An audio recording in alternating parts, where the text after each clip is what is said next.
Kevin Miller's hands were black with grease when he first noticed something was wrong. Not with the '97 Honda Civic on his lift. He'd already diagnosed that problem as a worn CV joint, but with his marriage. Standing in his shop at 7 p.m. on a Tuesday, wiping his hands on an already filthy rag, he stared at his phone screen. Melissa's text was brief. "Don't wait up. Girls' night again. Again." That made it twice this week, and it was only Tuesday. He remembered when she used to bring him lunch at the shop, back when they were first married. She'd show up in her sundress with a brown bag from the deli down the street, not caring that the other mechanics would whistle and make jokes after she left. "That's my grease monkey," she'd say, kissing him despite the oil stains on his coveralls.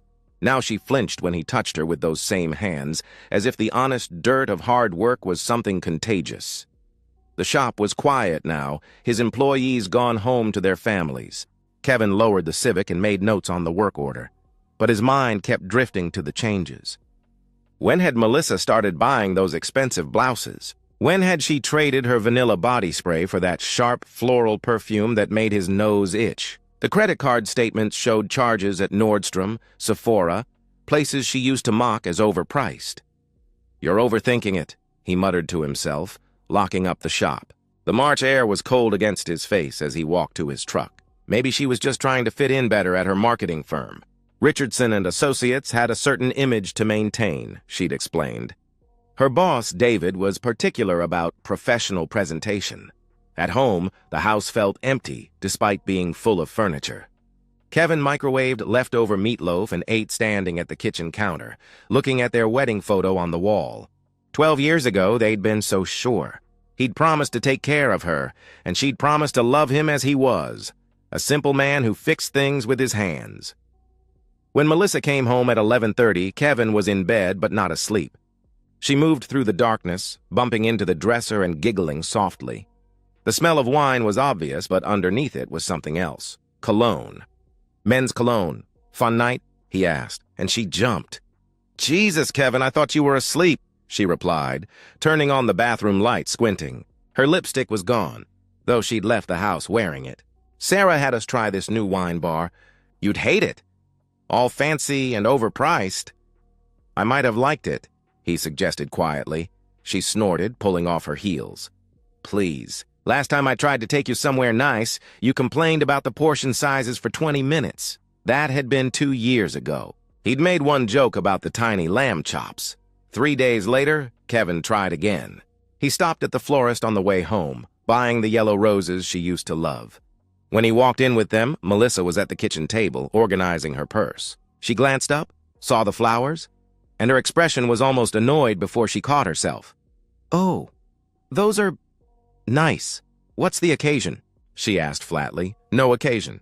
Just thought—" He stopped as something fell from her purse. A small blue box, unmistakable. Condoms. They hadn't used protection in 5 years, not since they'd started talking about kids. The talks that never went anywhere because she was always not ready yet. Melissa's hand shot out, snatching the box. "They're not mine," she said quickly. "Sarah asked me to buy them. She's seeing someone new and was embarrassed." The lie came so smoothly that Kevin knew she'd rehearsed it. "Sarah's 43 and divorced," Kevin said slowly. "Why would she be embarrassed about buying condoms?" "I don't know, Kevin," she snapped back. "Maybe because this town is small and judgmental? God, not everything is a conspiracy." She stormed upstairs, leaving the roses on the counter. That night, Kevin lay awake listening to Melissa's breathing. Her phone buzzed on the nightstand, once, twice, 3 times. She grabbed it quickly, mumbling, "Sorry, work emergency." But Kevin had seen the contact name in the brief moment the screen lit up. D. Not David, not boss, just D. His stomach turned cold as puzzle pieces clicked together. The new clothes, the increased girls' nights, the cologne, the condoms, the mysterious D texting his wife at midnight. Kevin Miller had spent 15 years diagnosing problems in machines, finding the subtle symptoms that pointed to bigger issues. A strange noise here, an odd vibration there. He'd built his reputation on being thorough, methodical, never jumping to conclusions without evidence. But lying there in the dark, his wife's phone finally silent, Kevin knew with the same certainty he knew a blown head gasket from a cracked block. Something in his marriage was catastrophically broken, and this time, he wasn't sure it could be fixed. The rusty anchor hadn't changed since high school. Same sticky floors, same broken neon sign, same bartender who'd been old 20 years ago and now seemed preserved in alcohol and cigarette smoke. Kevin chose it specifically because Melissa would never come here. Her crowd drank craft cocktails at places with Edison bulbs and exposed brick. Tommy Rodriguez was already waiting in a back booth, looking exactly like what he was, ex-military turned private security. They'd played football together senior year, back when Kevin thought he might get a scholarship. That was before his dad's heart attack, before Kevin took over the shop at 19. "You look like shit," Tommy said, pushing a beer across the scarred table. "Thanks. Real helpful," Kevin replied, taking a long pull from the bottle. "I need a favor." Tommy leaned back, studying him. "This about Melissa?" "How'd you know?" Kevin asked, surprised. "Brother, everyone knows," Tommy answered grimly. "She's been all over town with that boss of hers. Sarah saw them at that Italian place on Madison last week. The hostess said they had a reservation under Richardson." Kevin's grip tightened on the bottle. "Why didn't anyone tell me?" "Would you have believed it?" Tommy responded. "Nobody wants to be the messenger who gets shot." He reached into his jacket, pulling out something that looked like a thick pen. Voice-activated recorder. 12-hour battery. Picks up everything within 20 feet. "Where are you thinking of putting it?" "I don't know if I can do this," Kevin admitted. "Then don't," Tommy said simply. "But from where I'm sitting, you got two choices. You can confront her with no proof and watch her lie to your face, maybe convince you you're crazy, or you can get proof and know for sure." Tommy slid the device across the table. Sometimes the truth hurts less than the wondering. Kevin stared at the recorder. Such a small thing to blow up a marriage. "Behind the picture frame," he said finally. "The one on the mantel she never moves." 3 days passed like torture. Kevin went through the motions, opening the shop, changing oil, rotating tires, replacing brake pads. His hands stayed busy, but his mind raced. Every time his phone rang, he expected it to be Melissa saying she knew about the recorder. But she remained oblivious, cold and distant as January. Thursday was supposed to be inventory day. Kevin always stayed late, checking parts and placing orders. But at 4 p.m., he decided to surprise Melissa. He'd picked up her favorite Chinese food, the place that always got the orange chicken exactly right. Maybe they could talk, really talk, work through whatever was making her pull away. The BMW parked across from his house was new, black, expensive. The kind of car that screamed executive compensation package. Kevin's truck rolled to a stop 3 houses down, his heart hammering as he recognized the Richardson and Associates parking sticker on the windshield. Through his living room window, 2 shadows moved on the couch, close, too close. Kevin's hands shook as he pulled out his phone, calling Tommy instead of storming inside. His voice came out strangled.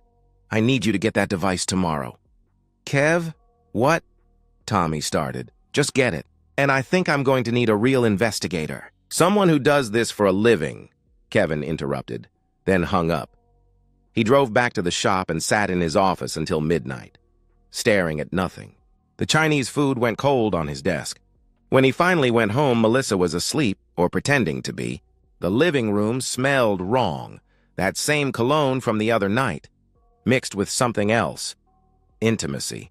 His house smelled like intimacy and another man's cologne. Friday evening, Kevin waited until Melissa went to her yoga class, or wherever she actually went, before meeting Tommy in his garage. Tommy handed him the recorder and a business card. "Maria Santos, best PI in the state. Discreet, thorough, and she doesn't judge." Kevin plugged the recorder into his laptop with trembling fingers. At first, just silence. Then Melissa's voice, bright and laughing in a way he hadn't heard in months. "God, David, you're terrible!" She giggled. "No, he won't be home for hours. He's always at that stupid shop until 8 at least." David Richardson's voice responded, smooth and confident. "I don't know how you stand it. Coming home to Captain Grease stain every night? He comes home literally covered in oil," Melissa continued. "It's under his fingernails and his hair. I have to wash the sheets twice a week just to get the smell out. Last week, he tried to be romantic, brought me grocery store flowers. Like I'm some small-town housewife who gets excited about carnations from Kroger." "You deserve better, baby," David said soothingly. "I have better." "I have you," she replied, and sounds of kissing followed. "The poor bastard has no idea I've been screwing you for 6 months. He's too stupid to figure it out. Still thinks I'm at book club when I'm at your apartment." David laughed. "Book club? That's brilliant. My wife thinks I'm working late on the Gavin account. How is the suburban prison? Janet still boring you to tears?" Melissa asked mockingly. "Please," he responded with disdain. "She's gotten so frumpy since the kids. At least your grease monkey stays in shape." "Don't call him that," she said, then paused. "Actually, you know what? Call him whatever you want. 3 more months and I'll have enough saved to leave him. You're still going to promote me to senior account manager, right?" "Already have the paperwork ready," David assured her. "Can't have my future ex-wife's future ex-husband's wife struggling financially." More laughter. More sounds Kevin wished he could unhear. He played the recording 3 times, each word a nail in the coffin of his marriage. 6 months. She'd been cheating for 6 months while he'd been trying to figure out what was wrong for only the past few weeks. Kevin opened a fresh notebook, the kind he used for tracking car repairs. At the top of the first page, he wrote, "David Richardson, 1247 Oak Drive." Then, underneath, "Married to Janet Richardson. 2 kids, Emma, 14, and Michael, 11. His hand was perfectly steady as he continued writing, "CEO Richardson and Associates. LinkedIn shows 400-plus employees. Company handbook prohibits supervisor-subordinate relationships." Kevin looked at his hands, stained with oil that never quite washed clean, calloused from honest work. Melissa was right about one thing. He was just a mechanic. But mechanics knew how to take things apart piece by piece. And more importantly, they knew exactly which bolt to loosen to make the whole engine destroy itself. Maria Santos didn't look like a private investigator. Short, mid-40s, wearing mom jeans and a cardigan, she could have been picking kids up from soccer practice. Which, Kevin learned, was exactly the point. "Nobody suspects the suburban mom," she explained, spreading photos across Kevin's desk at the shop. "I can sit outside a Starbucks for 3 hours and everyone assumes I'm waiting for my teenager." The photos were damning. Melissa and David entering the Marriott downtown at 2 p.m. on a Wednesday when she was supposedly at a client meeting, his hand on her lower back as they walked into his apartment building. The 2 of them kissing in his BMW parked behind Melissa's office. "This is 2 weeks of surveillance," Maria continued, pulling out a folder. "Hotel receipts charged to his company card. They have a regular room, 314. The desk clerk says they're there every Tuesday and Thursday like clockwork." Kevin studied each photo, each receipt. His wife had become a stranger. "What about the money?" he asked. "Ah, that's where it gets interesting," she replied, opening her laptop. "Small withdrawals from your joint account? Never more than $200 at a time, but it adds up. $3,400 in the last 4 months. Look at this." She pulled up credit card statements. "Charges at La Perla, agent provocateur." "That's not Target lingerie, Mr. Miller. That's the kind of stuff that costs more than most people's car payments." "I've never seen any of it," Kevin said quietly. "I'm sure David has." Maria responded gently but matter-of-factly. "There's more. She's been using her position at the company to funnel clients to David specifically. They're working together to inflate her numbers so her promotion looks justified. It's borderline fraud." Kevin took detailed notes, his mechanical mind cataloging every piece of evidence. "How many copies can you make of all this?" "As many as you need," she answered. "You planning something?" "My anniversary is in 2 weeks. March 15th, he stated simply. Maria studied him over her reading glasses. "You know, most men in your position would have already confronted her. Or done something stupid." "I'm not most men," Kevin replied firmly. "I fix problems for a living. You can't fix something properly if you don't understand exactly how it broke." Over the next week, Kevin became obsessed with David Richardson. The man's LinkedIn was a masterpiece of corporate buzzwords. Synergistic leader passionate about driving stakeholder value through innovative market solutions. His Facebook showed the perfect family, Janet pretty in that tired suburban mom way, the kids in their private school uniforms, family vacations to Disney and Cabo. David served on the Chamber of Commerce, sponsored a Little League team, posted Bible verses every Sunday. His latest post was about the sanctity of marriage and family values in modern America. Kevin screenshot everything. The company handbook was publicly available on Richardson & Associates' website. Page 47, Section 3.2, Romantic. or sexual relationships between supervisors and subordinates are strictly prohibited and will result in immediate termination of both parties. Kevin made copies at the shop after hours, organizing everything into manila envelopes. One for Janet Richardson, with photos of her husband entering hotels with Melissa. One for the HR director at Richardson and Associates, complete with receipts showing misuse of company funds. One for Melissa's parents, who still thought their daughter was the perfect Christian wife. Envelopes for her book club friends, her college roommate, her sister in California. Each envelope contained a typed letter, simple and factual. I thought you should know the truth about Melissa Miller, née Collins, and David Richardson. The enclosed evidence documents their 6-month affair, conducted during work hours and funded partially through company resources. I'm providing this information because I believe people deserve to know who they're trusting with their friendship, their business, and their families. No emotion, no pleas for sympathy, just facts. The hardest part was pretending everything was normal. When Melissa complained about the smell of oil on his clothes, Kevin apologized and promised a shower at the shop. When she rolled her eyes at his suggestion of watching a movie together, he didn't push. When she announced another girls' night, he simply nodded and said, "Have fun." But he noticed everything now. The way she smiled at her phone, the new password on her laptop, the birth control pills hidden in her tampon box, even though she'd told him 6 months ago she'd stopped taking them so they could try for a baby.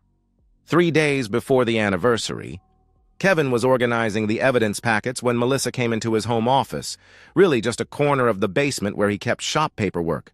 "What's all this?" she asked, seeing the envelopes. "Parts invoices," Kevin replied smoothly. "New supplier needs everything in hard copy. Ancient system, but their prices are 30% lower." She wrinkled her nose at the oil-stained paperwork on his desk. "God, can't you keep that stuff at the shop?" "Sorry, I'll clean it up," he responded apologetically. She was already heading back upstairs. "Oh, for our anniversary, let's just do something simple. Order pizza, watch Netflix. I'm exhausted from this quarter's campaigns," she called back. "Whatever you want," Kevin answered. "It's your day, too." That night, Melissa took a call during dinner. She stepped onto the back porch, but Kevin could see her through the window. She was laughing, that bright, animated laugh she used to save for him. Her free hand gestured painted the air as she talked, probably to David, probably about him. Kevin looked at the sealed envelopes stacked in his desk drawer. Tomorrow they'd go in the mail, timed to arrive March 15th by 10 a.m. His lawyer had already prepared the divorce papers, already filed them with the court. His new bank account was set up. The locks would be changed while Melissa was at work. As Melissa laughed outside in the cold March air, Kevin felt something shift inside him. The pain was still there, might always be there, but it had crystallized into something harder, sharper, something useful. He'd spent 12 years trying to make Melissa happy. In 48 hours, he'd succeed in a different way. He'd make her infamous. Everyone in their town would know exactly who Melissa Miller really was. And David Richardson would learn that some mistakes couldn't be fixed with corporate buzzwords and a firm handshake. Kevin went back to addressing envelopes, his hands steady and sure.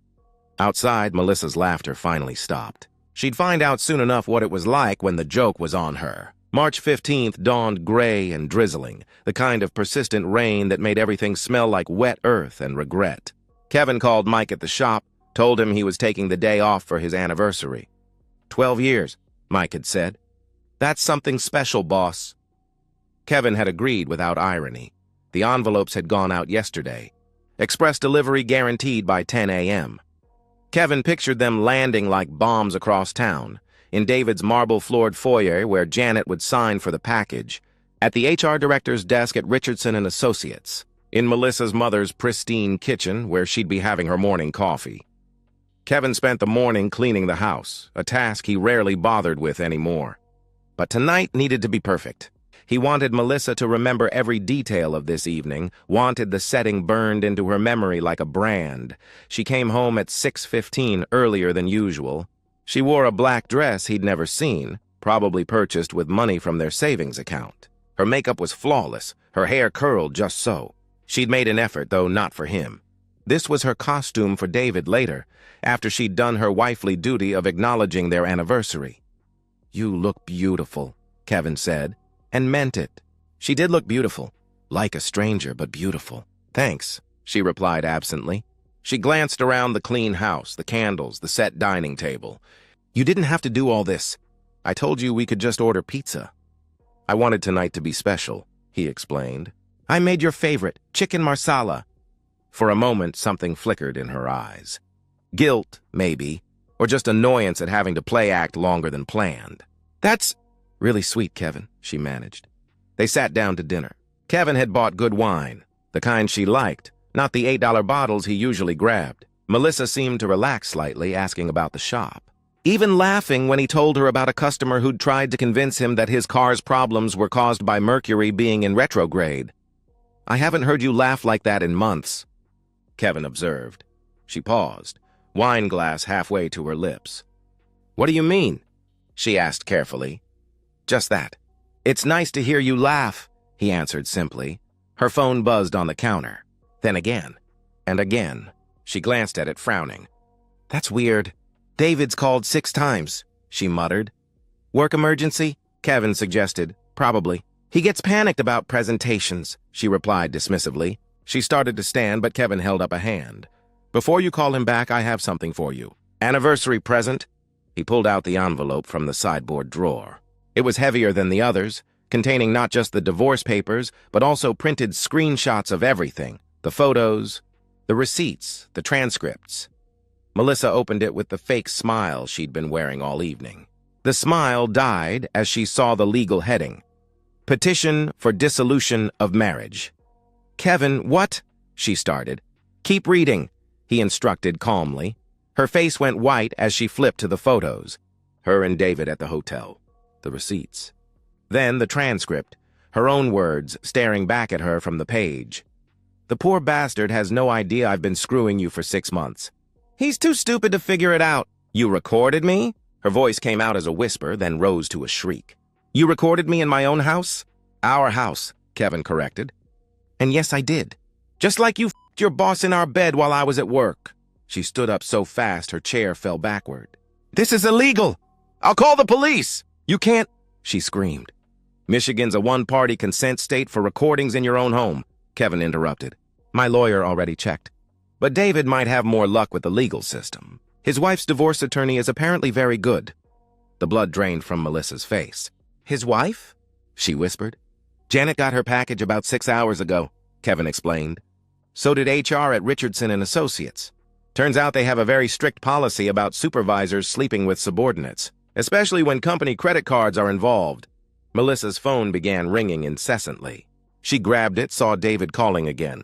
When she answered, Kevin could hear Janet Richardson's voice, ice cold and crystal clear. You destroyed my family. I'm going to destroy everything you've built. My lawyer will be in touch, Janet stated. Then the line went dead. Immediately, another call came through. Melissa's mother. How could you? Her mother was sobbing. That poor man. That poor, good man who loved you. And you laugh about him? Mock him for working hard? Mom, I can explain. Melissa started desperately. Don't! Just don't! Her mother cut her off. Your father and I need time to process this. More calls. Text messages. Email notifications. Melissa's phone became a lightning storm of incoming judgment. She turned to Kevin, tears streaming down her perfectly made-up face. You've ruined everything! My job! My reputation!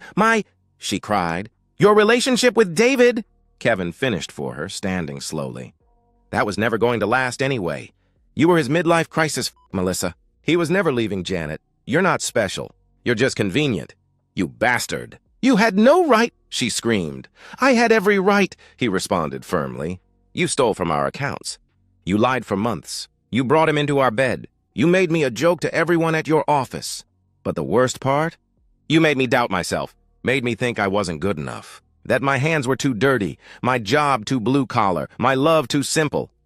He walked to the door, then turned back. You know what's funny?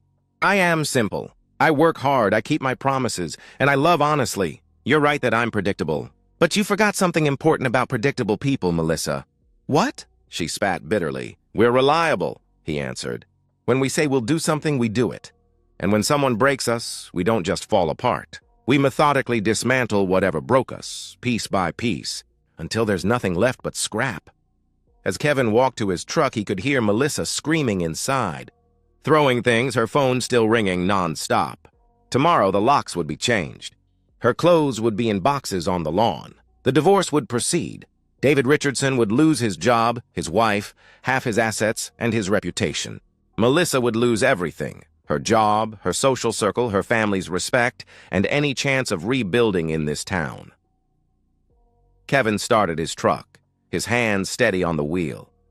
In his rearview mirror, he saw the lights of his house, their house, flickering as Melissa moved from room to room, probably looking for more recording devices, trying to figure out how badly she'd been exposed.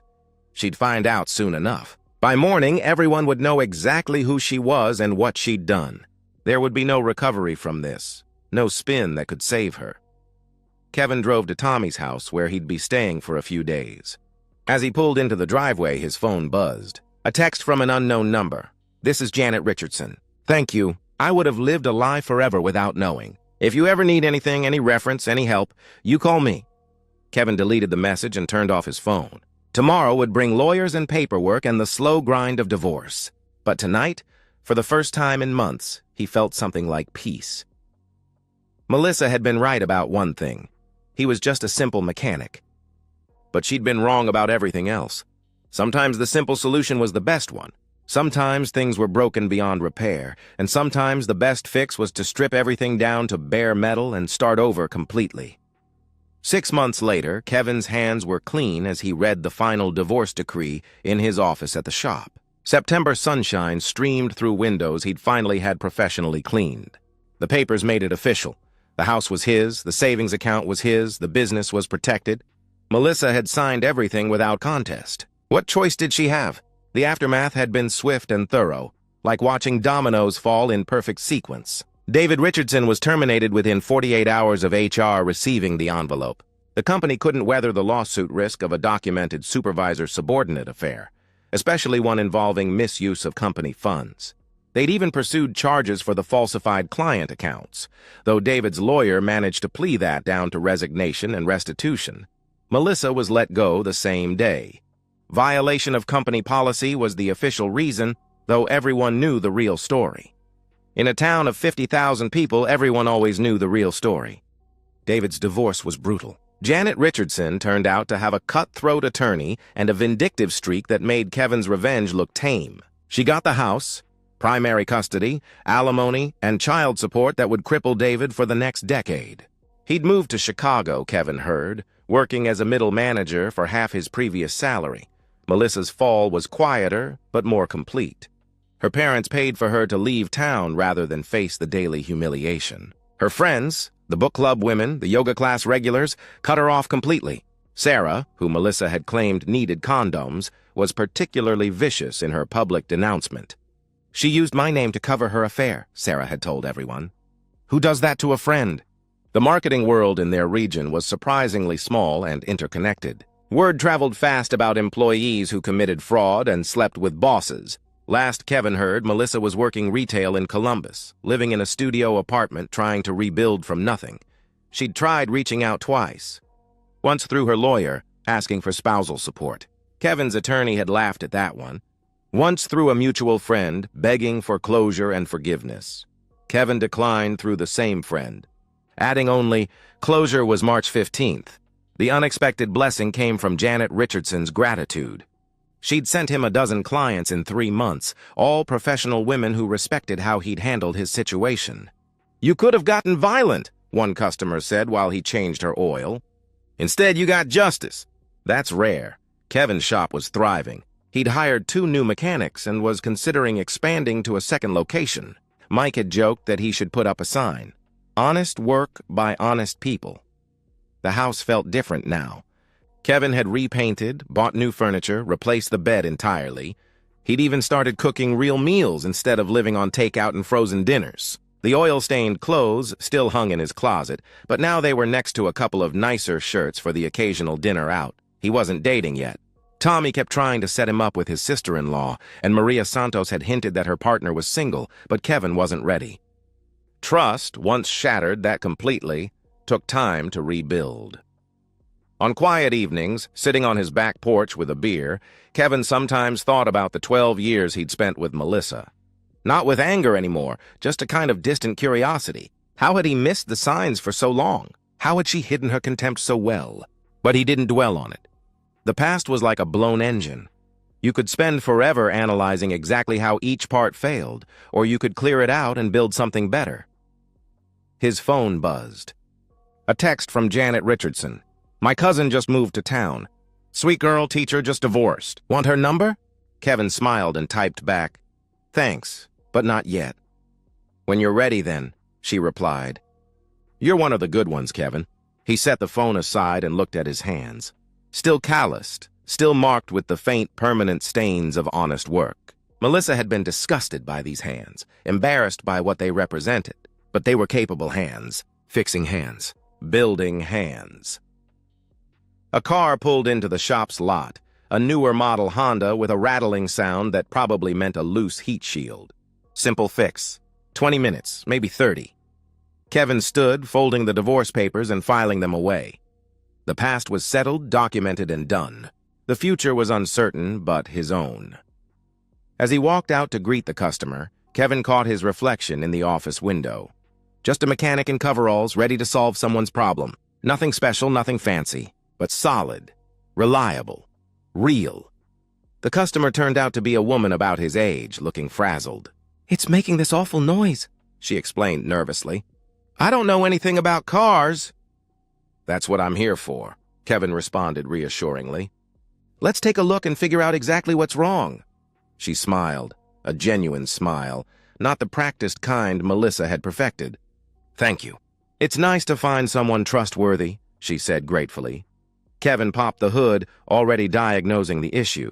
"Trust is earned," he replied thoughtfully. "But I promise you this, I'll only fix what's actually broken." It was a simple promise, but he meant it. In his shop, in his life, and whatever came next, fix what's broken, build what's worth building, and know the difference between the two. The sun was warm on his back as he worked, and for the first time in a long time, Kevin Miller felt exactly where he was supposed to be. And so, we've reached the end of today's story. Was it what you expected, or did it take a twist you didn't see coming? I'm curious to hear your thoughts. Share them in the comments below, and let's get a conversation going. If this story kept you hooked, make sure to hit that like button. And if you're new here or just haven't subscribed yet, now's the perfect time to join our community. I bring you fresh, captivating stories every day, so click that subscribe button and turn on notifications so you never miss out.